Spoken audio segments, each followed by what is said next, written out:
tonight is a set of approaches to dealing with sight reading. And so that when you next confront, and all of you are going to experience this, you'll be with a music director, choral conductor, friend who knows a lot about music, a pianist, whatever. I want you to be armed with the kind of knowledge that you need to be able to say, I know what's going on by what I see.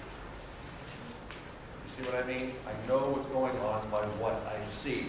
I don't have to have someone play it for me and then imitate it back. I can read what's going on here. Okay? First thing, always get the rhythm. Always get the rhythm. Be good with rhythm. Second thing, particularly in vocal music, associate words and music or words and rhythm together. Third thing, I want you to know the information that occurs at the beginning of a score, like tempo, which is how fast it goes. Time signature.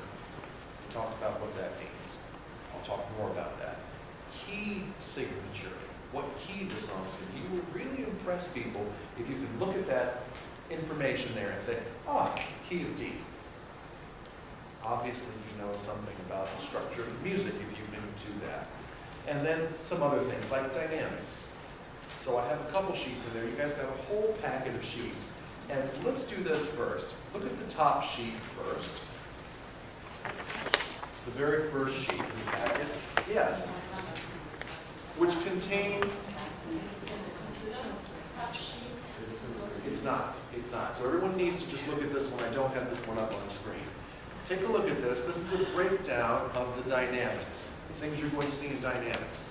Dynamics, remember, are the relative loudness or softness of a musical passage. So, as soon as you see this information, which by the way, you remember, I suppose, is abbreviations of Italian. Italian. And let me say something about that. Have you ever thought, if the word piano, P-I-A-N-O, is an Italian word that means what? Soft. Why do we call that a piano? It's a short for piano forte. Why is it called? Rhoda's correct. She said that's short for forte piano. That instrument 300 years ago was called, 250 years ago, 300 years ago, was called a piano forte or a forte piano. Why? It was the first instrument that could play loud and soft. It was the first keyboard instrument that could make variations in dynamics. You know what a harpsichord is, right? Yeah. A harpsichord, which sounds something like this.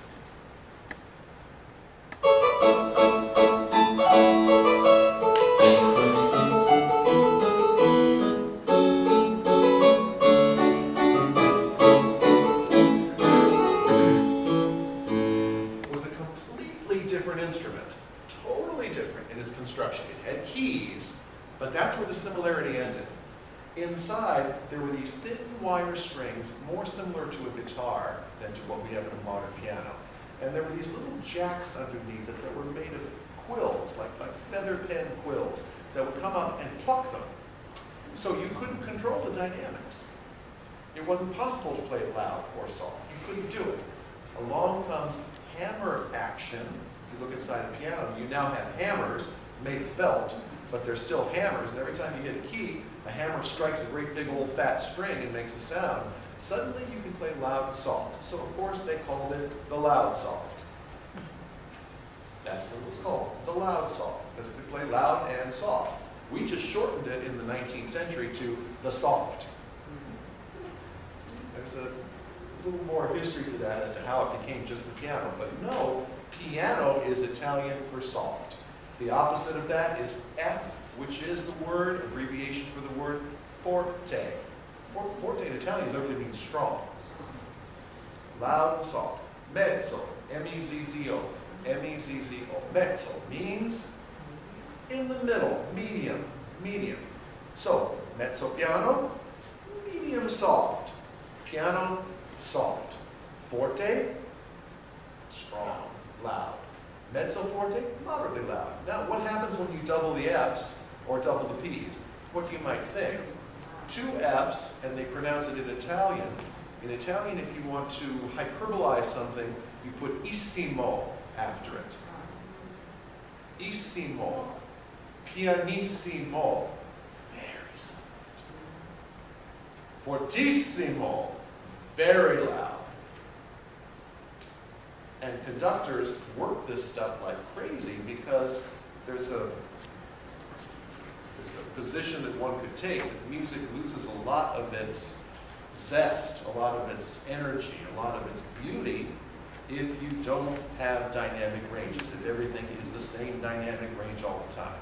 That doesn't mean that there aren't types of music that the dynamics stay the same for a long period of time or throughout the piece. Doesn't mean that that can't happen. But a lot of the way we value, at least in the West, musical expression has to do with the loudness or softness.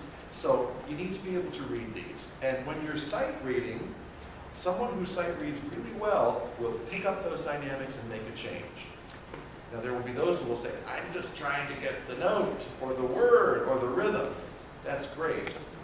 But as you get better and better with the notes, the words, the rhythms, and so forth, you may find that you can divert part of your brain power to reading the dynamics and singing louder. Now, if your conductor, whoever they are, is on top of things, they're going to look differently when they conduct something soft than if they conduct something loud. And we'll play around with that a little bit later. Okay? So when everybody do this, just if everybody's got a pencil, just for fun, fill in the dynamics there. It'll reinforce it in your mind. The words are there in the box, and the abbreviations are down below.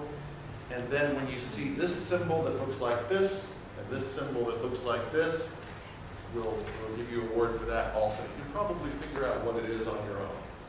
See what you can do. Okay? Sure. Of course, Matthew. Do you have a pencil? He's got a pen. He came prepared.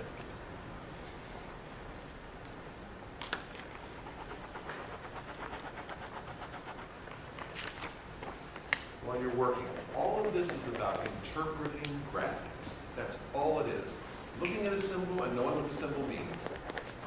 And as you all know, there's nothing more frustrating than looking at a graphic and not knowing what it means.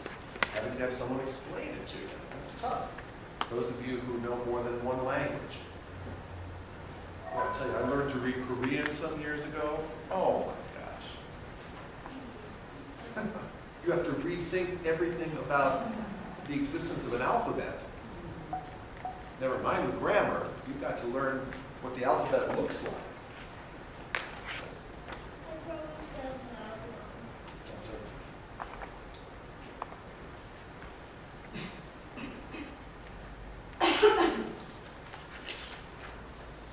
So dynamics.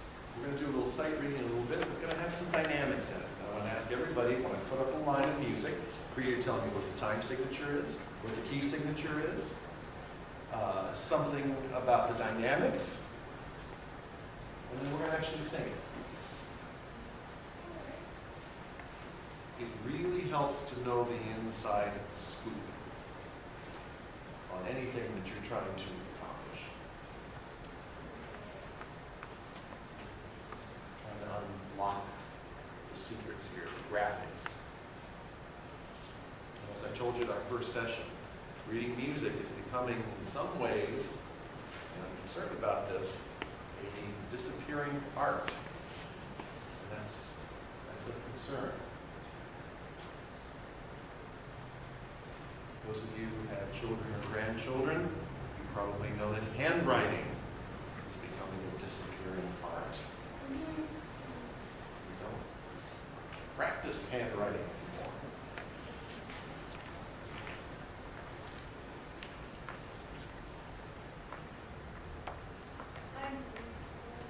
You ready? Yeah. Okay. Everybody got that? We'll look on with you, Matthew. What's the first one? Piano, which means? Soft. Good. Second one? Loud. Third one? Fortissimo. Very loud. Very loud. Number 4, MP. Medium soft. Medium soft. Okay? Number 5, what's that little line there that swells called? Crescendo. That's another Italian word, crescendo.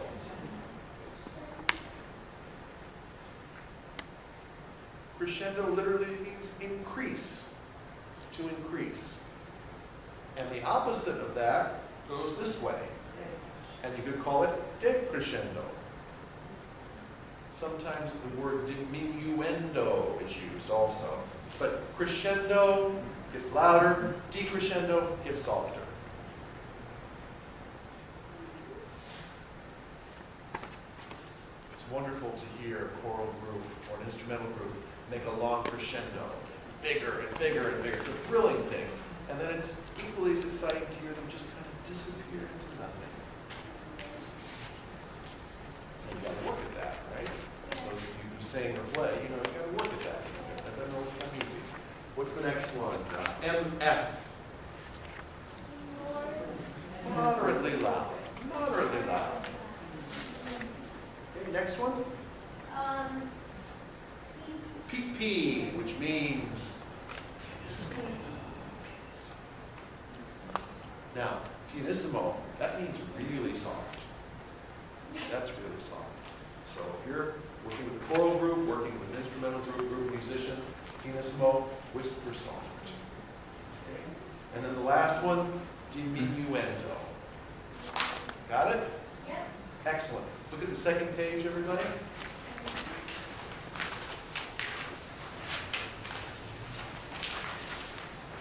Okay, Andrew, if you would, make a blank document in Sibelius, if you would. It could be a piano, it could be anything. That's great. Okay, zoom in on that just a little bit larger. Not quite that large, just a little bit smaller, one smaller. There you go. Okay, can everybody see this? Remember, this is called a grand staff. This is the treble clef and the bass clef, right? When you put them together, it's called a grand staff. High, low. In choral music, women, men. In the piano, right hand, left hand. Left hand plays low, right hand plays high. Okay? Andrew, would you type the letter K for me? Okay. This is a collection, a menu, that has all the key signatures available in Western music.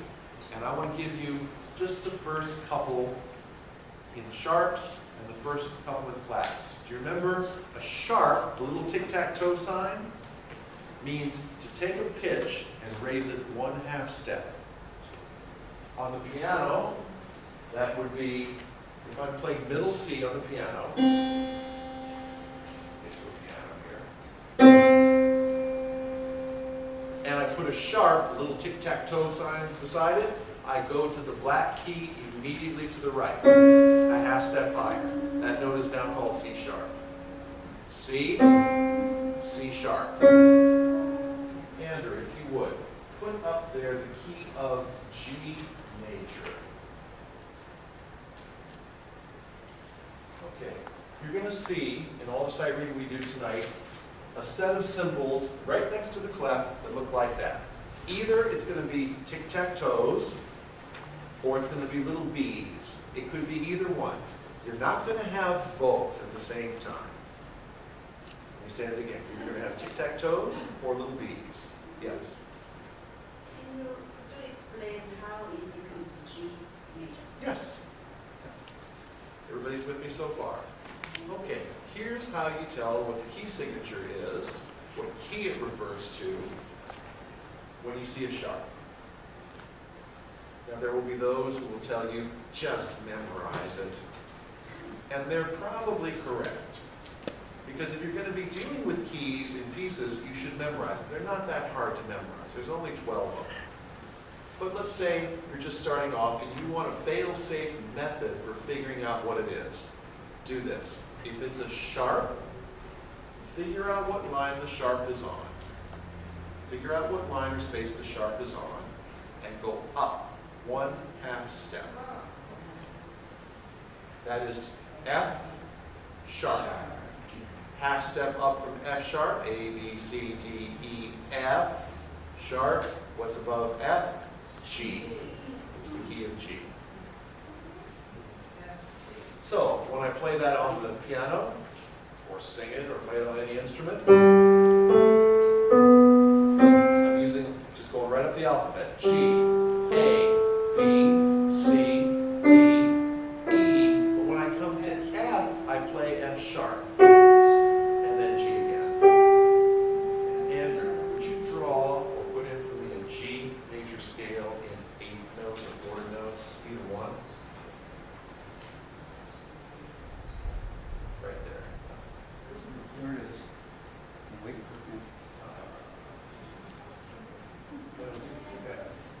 Zoom out a little bit. Maybe it's hiding there. No, it's still goes. It should be. Go up to, that's not going to help me. Go up to window. Window. Let's see, turn on the keypad. Control-Alt-K should do it. Huh. Okay, you're going to have to use keyboard shortcuts.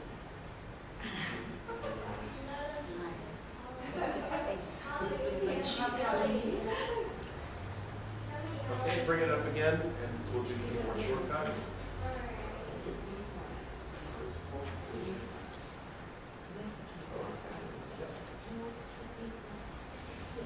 Summarize that. There you go. Yeah, I don't know.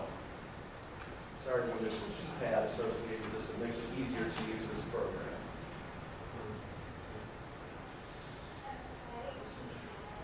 Zoom out a little bit. There you go. Or zoom in a little bit. Andrew's going to make a G major scale for us.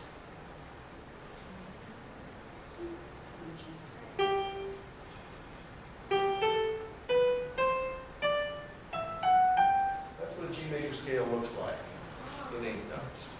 Okay? Everybody call out the letter names of these notes for me, would you? G, A, B, C, D, E, F sharp. F sharp, G. Excellent. And there it is in the bass clef. We have a low. G, A, B, C, D, E, F sharp, G. Exactly.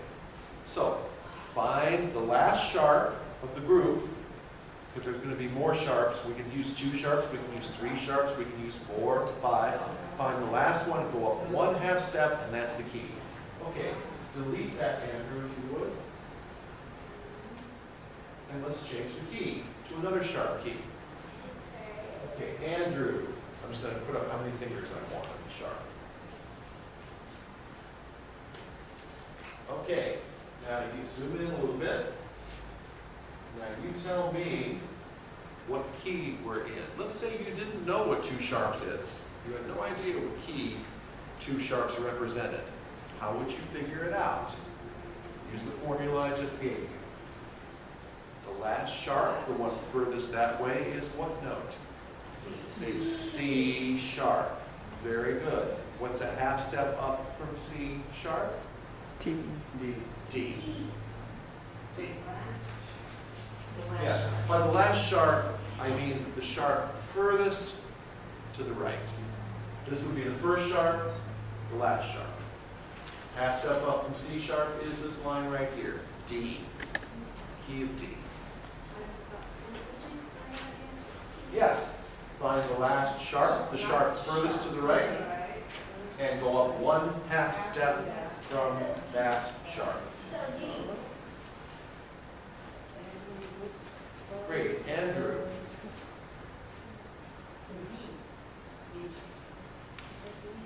4, please. Trying to cover up the answer.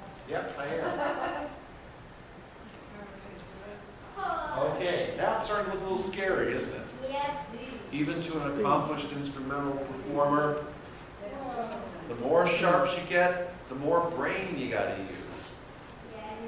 It's more tedious, difficult. So, tell me what key we're in, and here's the process. Step 1, find the sharp furthest to the right. Step 2, determine what note that is. What sharp that line is on. D. D, good. And always say D sharp. Yeah, it's D, Sharp. it's on the D line, you're absolutely right, D sharp. What's a half step up from D sharp? E. So major. Right there, this is the key of E major. Yes, Won't they just move them up a line, up a half line? what's that? Won't they just move them up a half a line and then it would be on, That's not the purpose of the sharp. okay. The purpose of the sharp is to create an environment where there's a permanent alteration For all of that those notes. particular pitch, of those 4 particular pitches. It's to the other note. The Yes, key- it does. The key that is. Yes, it does, Sharon, you're absolutely right. And any composer worth his salt would tell you, Beethoven would tell you, different pieces of music, different compositions sound different in different keys. They sound totally different. You can take a popular song and play it in several different keys, and it's going to sound brighter or darker depending on the key that you use.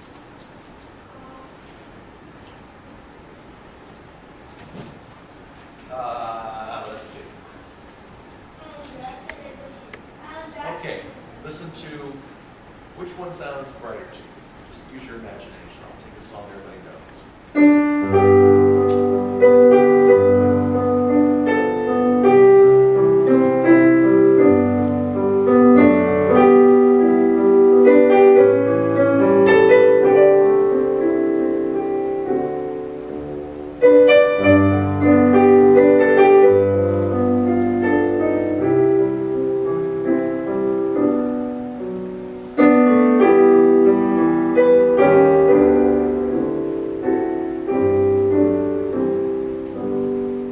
Listen to the change when I move to another key.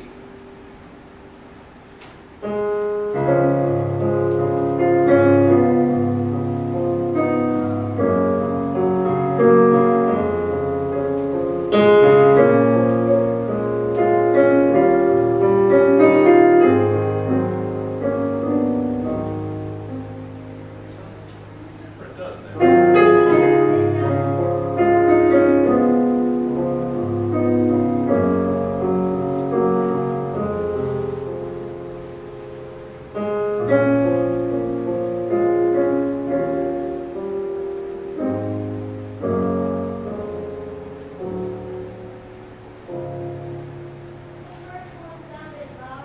First one sounds brighter, doesn't it? It's G major, it's a sharp key. The second key was D flat, it's a flat key. Sounds, and I tell you, if you used a combination of instruments, if you did it with an orchestral combination of instruments, the difference would be even more marked. You would really hear a difference when the orchestra went from G major to D flat major. It's like going from bright to dark. And so composers choose keys very, very carefully. It's not by accident that Beethoven's symphonies are in the keys that they are in. And any conductor worth his salt knows the keys of all 9 Beethoven symphonies because it governs the pitch selection process. Okay, so E major, it's a very bright sounding key. Very, very bright sounding key. Almost shrill sounding.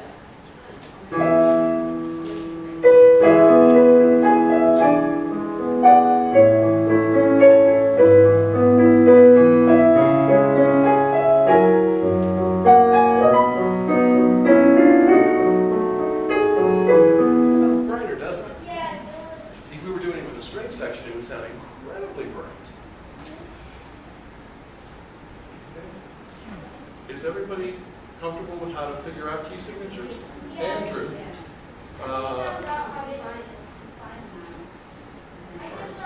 We're going to do one more sharp key, everybody. Yes. Take a look at this one, everybody. 3 sharps. Let's say you have no idea what key 3 sharps represents, and you have to figure it out. First thing you do is find the sharp furthest that way. This one actually is in the space above the top line. What's the top line of the treble clef? Yeah. F. The top line of the treble clef is F. What's one step above F? G. G. Exactly. Exactly. So that's a G sharp. What's the 1/2 step above G sharp? A. This is the key of A. Andrew, 1 through 5. It's going to get scary with all these sharps, but don't be scared because you can figure it out. Now, are you sensing that you can sort of memorize this and then you won't have to go through the processing? But I want you to be able to do both. Okay? Look at that. Woo! Some of my favorite works are in B major. The Brahms piano trio is in the key of B major. It's gorgeous, but very difficult to read and play. I can tell you, first time you sight read that piece, it's sharps and sharps on top of sharps, and double sharps. And it's very awkward. This is when there's more than 5 sharps in it, it's really bad. You can have more than 5. Okay. The last sharp is A sharp. What's 1/2 step above A sharp? A, B. That's the key of B. It's the key of B. Key of B. Everybody good with that? Yeah. Now, let me see how good your memory is. What was 1 sharp? Do you remember? Key of G. Do you remember what 3 sharps was a minute ago? Key of A. It's so easy to memorize. After a while, you'll just do it. And then when you see the piece of music, it'll be like an old friend. B major, Amazing Grace in B.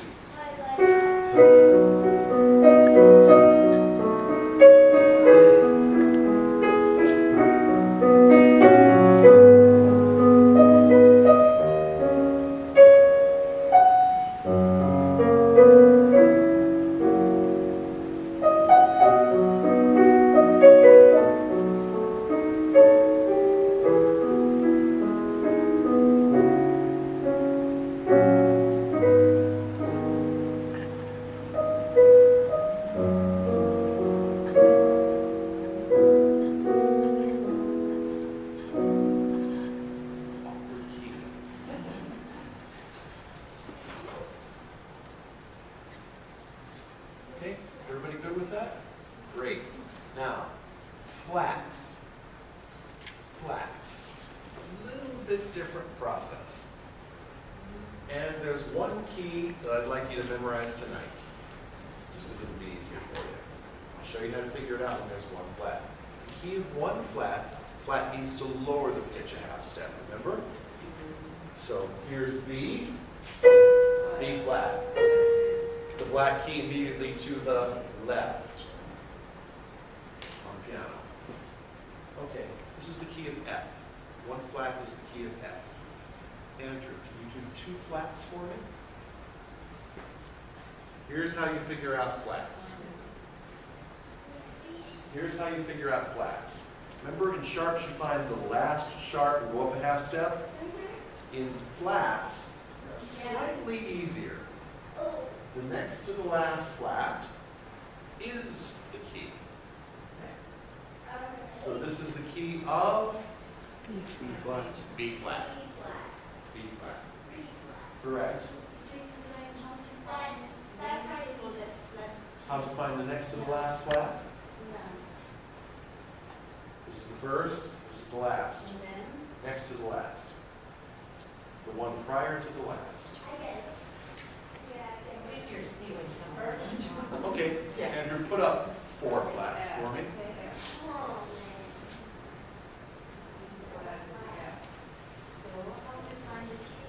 Watch. Watch closely. 4 flats, right? Flat number 1, number 2, number 3, number 4. This is the next to the last flat. Last flat, next to the last flat. What key would this be? A. A flat, correct. Andrew, please put up 6 flats. Chris, question. On the majors, Yes. you said F major, C major, not F sharp. Now here you said B flat. Correct.